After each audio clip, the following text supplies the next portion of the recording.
નમસ્કાર મિત્રો, આજની પ્રેસ મિટિંગમાં આપનું સ્વાગત છે। આજની પ્રેસ મિટિંગ અમે 3 મુદ્દાઓ ઉપર બોલાવવામાં આવેલ છે, જેમાં આપણે સૌ જાણીએ છીએ કે કાશ્મીરમાં પહેલગામમાં નિર્દોષ પ્રવાસીઓ ઉપર જે આતંકી હુમલો થયો અને એના પછી જે યુદ્ધ જેવી પરિસ્થિતિનું નિર્માણ થયું, એના મુદ્દાઓ ઉપર મારે વાત કરવાની છે। તો 3 મુદ્દા ઉપર હું વાત કરીશ।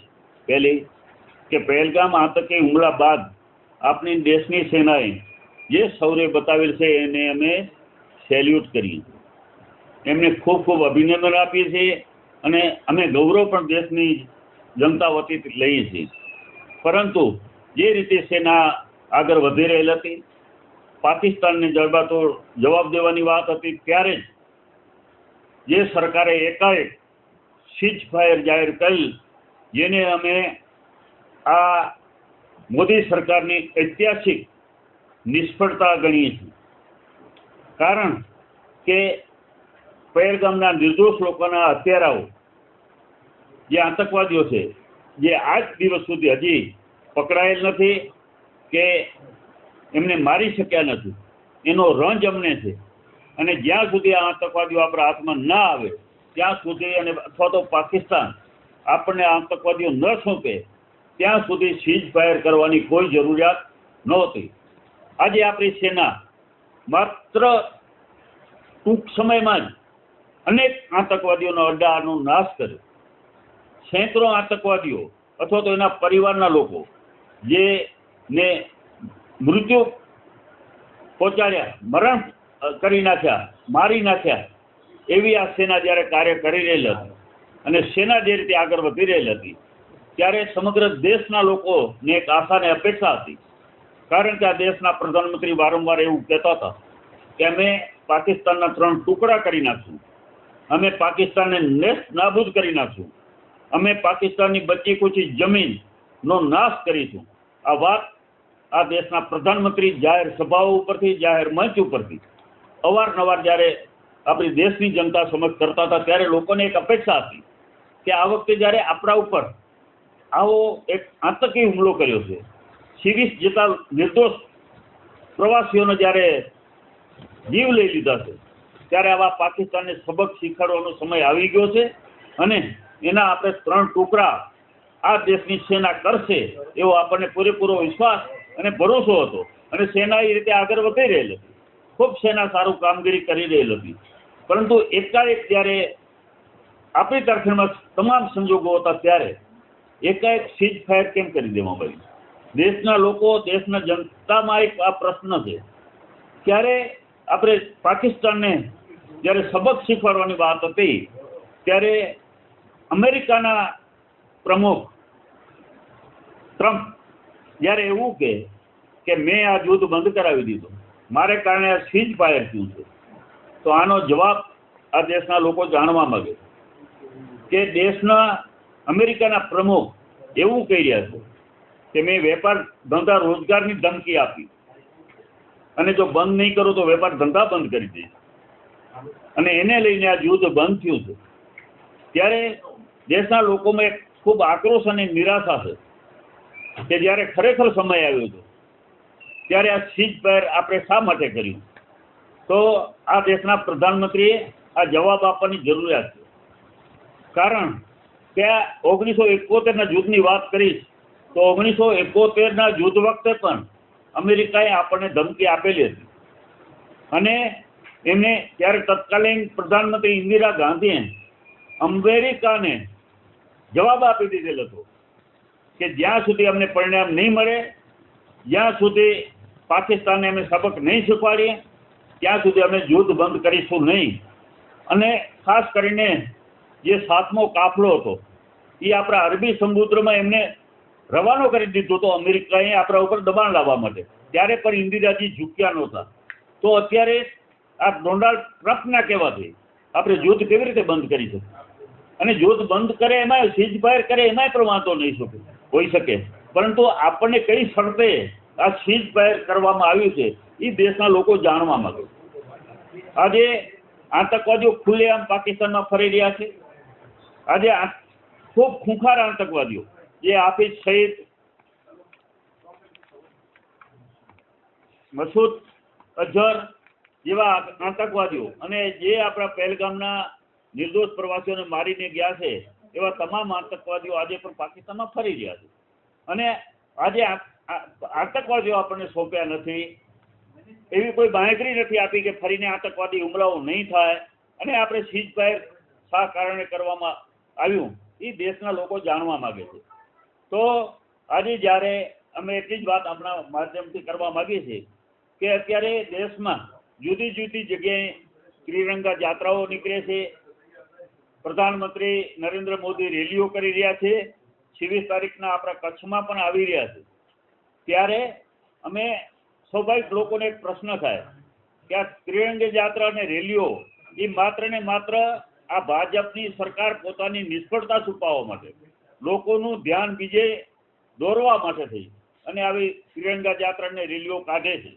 બાકી હકીકતમાં અત્યારે આપણને આ સીઝફાયરથી શું શરતોથી આપણને આ ફાયદો થયો, નુકસાન થયું, આ દેશના લોકો જાણવા માંગે છે. ને એના માટે દેશના પ્રધાનમંત્રી સમક્ષ આ દેશના વિરોધ પક્ષો તમામ દેશના લોકો એવું ઈચ્છી રહ્યા છે કે તમે લોકસભાનું સત્ર બોલાવો અને દેશની જાણકારી આપો કે આ સીઝફાયરથી આપણે ફાયદો થયો, નુકસાન થયું, કઈ શરતો ઉપર સીઝફાયર કરવામાં આવી છે. અને અમેરિકાના પ્રમુખ ડોનાલ્ડ ટ્રમ્પ પાછું એટલા સુધી કે અમે મધ્યસ્થી કરી અને આ બંનેને સાથે બેસાડી અને કાશ્મીરનો મુદ્દો માટે પણ અમે પ્રયાસો કરીશું. તો અત્યારે આ મુદ્દો તો આપણે આતંકવાદીનો, કાશ્મીરનો મુદ્દો આમાં આવતો જ નથી. સિમલા કરારનું પણ આ ઉલ્લંઘન થાય છે.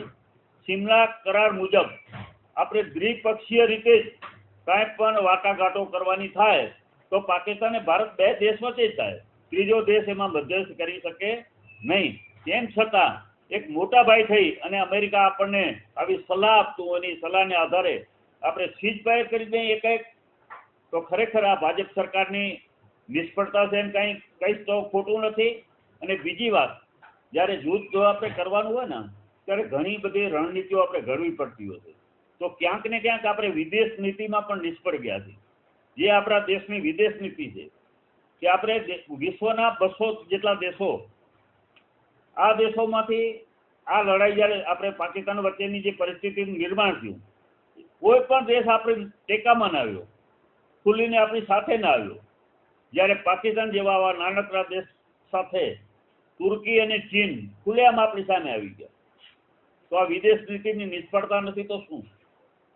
કારણ કે આપણે બીજા દેશો જ્યારે વાતો કહેતા હોય, આપણે વિશ્વગુરુ બનવાની વાતો કરીએ છીએ. શું કરીએ છીએ? વિશ્વગુરુ બનીશું. અને વિશ્વગુરુ બનવાની ક્ષમતા આપણામાં હોવા છતાં આપણને એક પણ દેશ ટેકો ના આપે તો એનો આપણે મતલબ શું કાઢવાનો? તો અર્થ એ થાય છે કે જૂથની રણનીતિમાં ક્યાંક ને ક્યાંક આપણે નિષ્ફળ ગયા છે. એ જ ઇન્દિરા ગાંધી હતા 1971માં પાકિસ્તાનના 2 ભાગલા કરી નાખ્યા. 93,000 જેટલા સૈનિકો ને ઘૂંટણીએ પરાવી દીધા. અને 54 વર્ષથી પાકિસ્તાન આપણી સામે આંખ ઊંચી કરીને જોઈ શક્યું નથી. આવી પરિસ્થિતિ ઇન્દિરા ગાંધી જે તે વખતે પ્રધાનમંત્રી હતા એમને કરેલી હતી. 1965નું જૂથ હોય, 1971નું હોય, કાયમ આપણે પાકિસ્તાનને ધોબી પછાડ આપેલી છે.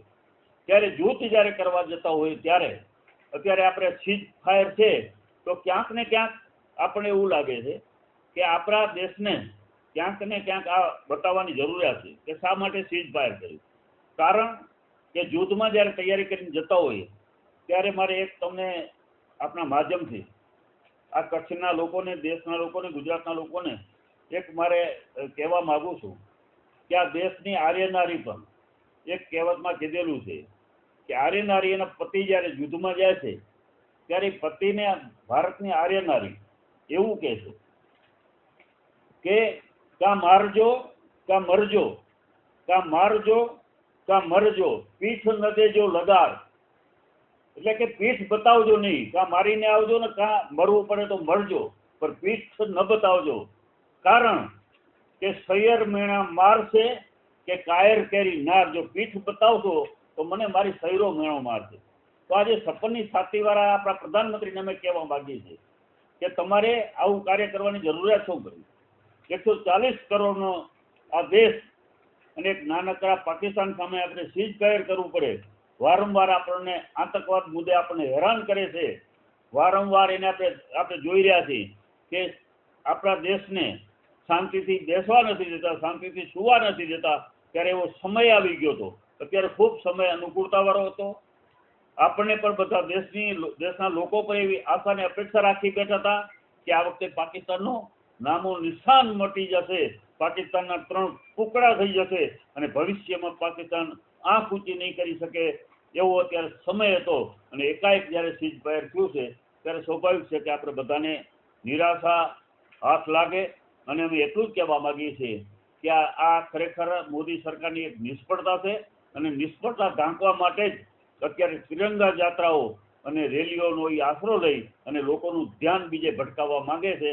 તો દેશની જનતા જાણવા માંગે છે, દેશની જનતાને આ દેશના પ્રધાનમંત્રી પોતાને સીઝ ફાયરમાં કઈ શરતે તમે સીઝ ફાયર કર્યું છે એ લોકસભામાં સંયુક્ત સત્ર બોલાવી અને દેશની જનતાને પૂરા માહિતગાર કરો એવી અમે આપના માધ્યમથી એક સંદેશો આપવા માંગીએ છીએ.